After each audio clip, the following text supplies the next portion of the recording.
Arestado ang 30 anyos sa si alias Nognog kan Purok 7 Barangay Tugos Paracali, Camarines Norte sa ginibong operasyon kontra droga kan otoridad sa Purok 2 Barangay Santa Rosa, Jose Panganiban, Camarines Norte alas 11:55 nin banggi kasuodma Pebrero 13. Susog sa impormasyon, kabali ang suspect sa listahan kan regional level high value target on illegal drugs kan PNP. Total na 65 gramo nin shabu ang na-recover sa posisyon kan suspect na nagkakantidad 442,000 pesos. Nagkaigwa po ang kapulisan ng surveillance and casing na kung saan nagkaigwa po sinda ng test buy and base sa monitoring ninda saruin niya sa mga nagdadara ng shabu sa Jose Panganiban. Ang shabu ay naghahali sa Metro Manila na dinadara ng Jose Panganiban asin Paracali.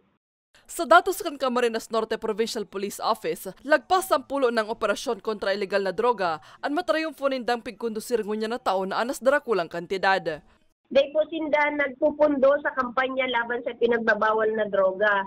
And then ito po ay magsuserve din na warning sa mga taong gusto pang magdara ng illegal na droga digdi sa Camarines Norte na hindi po kamo papayagang makadagdag pa sa problema digdi sa probinsya.